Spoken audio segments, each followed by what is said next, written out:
Olá, gente peregrina, olá, gente membrezina, a Bíblia toda, verso a verso.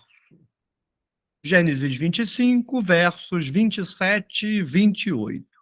Os dois meninos gêmeos, Esaú e Jacó, crescem. Vamos ver como o narrador nos inicia nessa jornada, da qual teremos muita coisa a dizer. Mas toda jornada começa com os dois primeiros versos.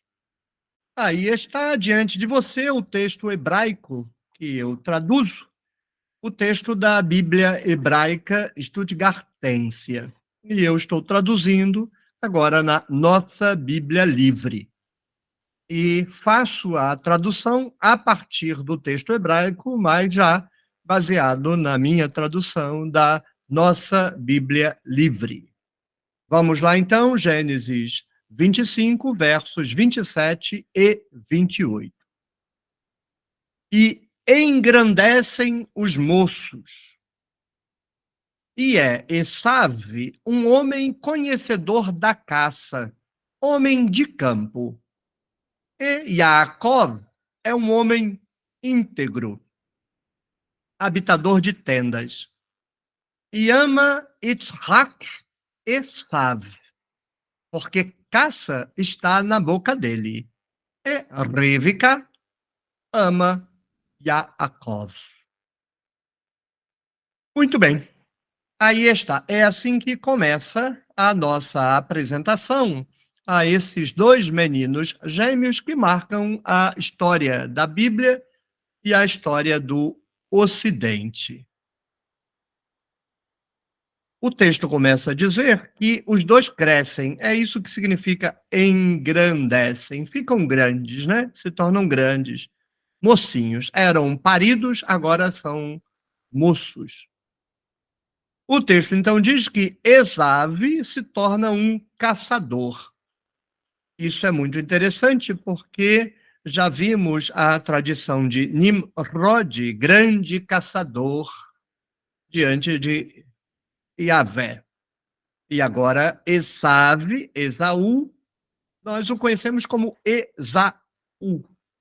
Em hebraico, Esav. Mas podemos tratar como Esaú, não tem problema nenhum. E Esaú se torna um conhecedor da caça, um homem de campo. É engraçado aí essa expressão homem de campo, porque campo, muitas vezes, é criador de gado. É onde fica a criação. Gado miúdo, gado graúdo.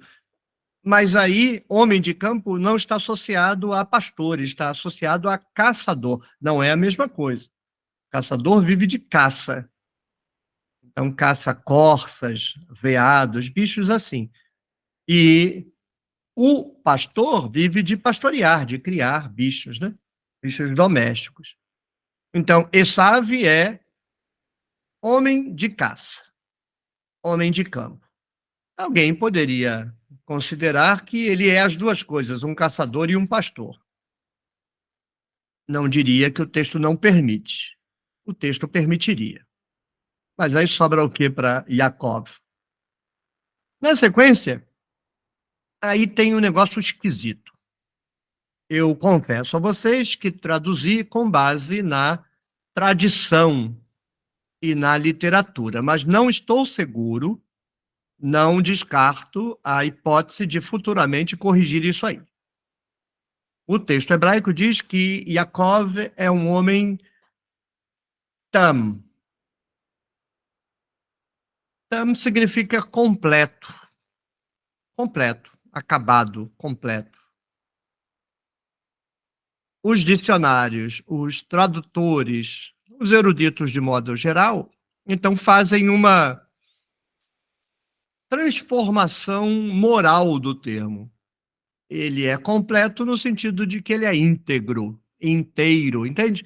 Completo, inteiro, íntegro, porque a palavra inteiro significa isso. Íntegro, integral, inteiro, íntegro. É esquisito isso. Por quê? Porque quando você diz que Esav é caçador, você não está levantando nenhum juízo moral, você está dando uma qualificação profissional. Agora, quando se fala de Yaakov, diz que ele é um homem íntegro, aí imediatamente, habitador de tenda? Não faz sentido. Acho que tem alguma coisa errada, seja no texto hebraico, seja na tradição, seja nos especialistas que sugerem que seja esse o sentido. É a primeira vez que vemos essa palavra sendo usada com esse sentido. Então eu vou ter paciência. O projeto é de 10 anos, vai ficar aí, mas está registrado o meu estranhamento e não descarto a hipótese de futuramente vir a corrigir isso. No acréscimo, na sequência, diz que Iacov era um homem íntegro, habitador de tendas. Não tem o vav, então isso exige que a gente coloque a vírgula. Então não parece que o texto hebraico está dizendo que ele é uma coisa e outra. Antes também estava assim: Esav é conhecedor da caça, homem de campo. Não diz conhecedor da caça e homem de campo, não tem a conjunção, o que é muito raro.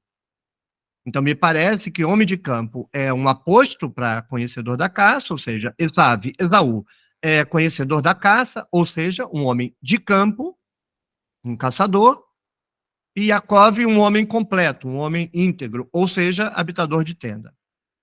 Alguém está fazendo a distinção entre os caçadores e os habitadores de tenda? Mas o problema é que toda a tradição de Edom, de Ismael, vai fazer deles habitadores de tenda. É muito estranho.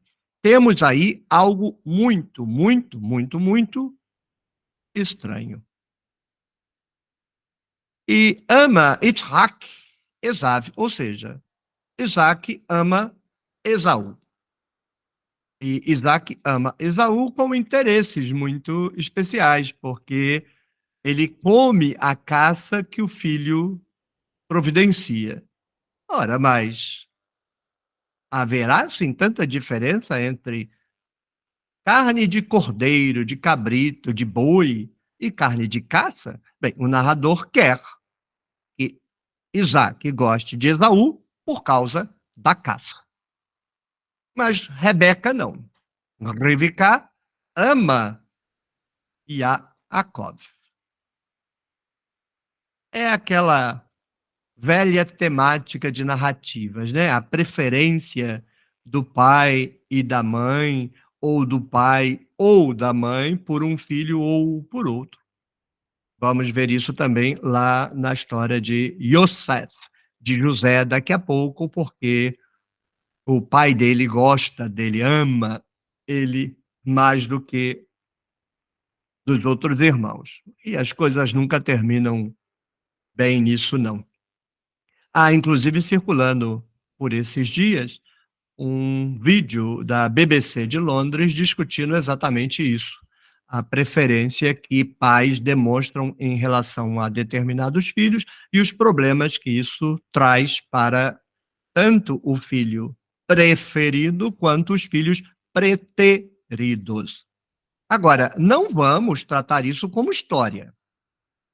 Não vamos achar que de fato houve um Esaú que o pai gostava, um Jacó que Rebeca gostava. Tudo isso é tradição, se não for ficção.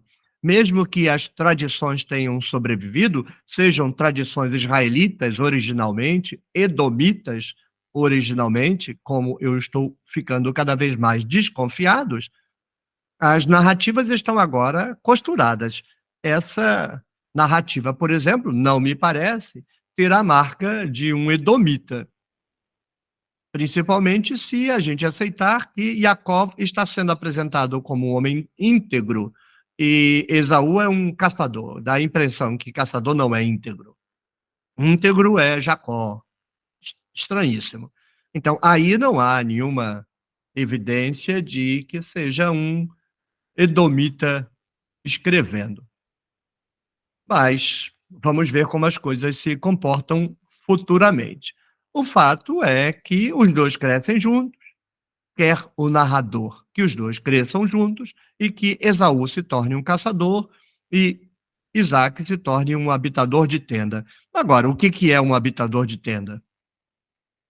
Porque os ismaelitas são habitadores de tenda. Os árabes são habitadores de tenda, os beduínos são habitadores de tenda. O texto está falando que Jacó é um beduíno? É muito estranho isso. Vou contar para vocês, é muito estranho. Como nós já domesticamos esses textos, a gente passa batido por eles, lendo o que a tradição da teologia, das exegeses, dos púlpitos dizem para nós. Mas leia o texto. Jacó, Yaakov é um homem íntegro, habitador de tendas. Tá, o que que isso quer dizer? O texto está dizendo que ele é pastor? Que ele é um beduíno? O que que o texto está dizendo? O texto não comunica. O texto é vago, porque Esav não vive em tenda? Ele é caçador, então ele não vive em tenda? É muito esquisito. Confesso que não tenho convicção do que o narrador está fazendo. Ele opõe um ao outro e os termos da oposição são esses. Esaú é caçador, homem de campo, e Yaakov é íntegro, seja lá que raios isso quer dizer, habitador de tendas. Agora, habitador de tendas, os árabes são, os beduínos são, todos são. Porque naquela época, ou você mora em casa, ou você mora em tenda. O texto quer dizer que, como Yaakov é pastor e fica pelos campos durante o período em que tem que ficar levando o gado de um lado para o outro para comer, ele então não está nunca na casa e fica perambulando pelos campos. Como veremos, por exemplo, na história de José. Os irmãos estão longe. Siquém, depois Dotã. Estranho que os irmãos estejam em Siquém, já que em Gênesis 34 Siquém foi destruída. Mas fazer o quê, né? Então é isso que o texto quer dizer? Ele vive em tendas porque ele passa o tempo todo perambulando de pasto em pasto para alimentar o rebanho? Já o caçador não? O caçador vai, pega a caça, volta para casa? É isso? Não sei. Não está claro. Seja como for, o narrador entendeu que bastava dizer isso, todos os ouvintes da leitura entenderiam. Eu não sei se entendi, não. Caçador, homem de campo. Homem íntegro, habitador de tenda. É um caçador e pastor? Não sei. Não dá para saber. Eu posso dar um murro na mesa aqui, escrever 30 linhas, dar uma conclusão e vender essa conclusão para pessoas repetirem. Mas se eu não estou convencido, como é que eu vou vender a conclusão? Vou encerrar o vídeo dizendo que eu não tenho a mínima ideia do que o escritor está fazendo com Jacó. De Esav, está claro, ele é caçador, homem de campo. Agora, de Jacó, vai se saber. Eu não vou dizer que sei o que eu não sei, que vejo o que eu não vejo. Se o texto permite, eu digo. Mesmo quando ele permite especular. Nesse caso aí, só permitiu especular. Será isso? Ele habita em tenda porque fica levando os cabritos para pastar a quilômetros de distância? Pode ser. Pode não ser? Pode não ser.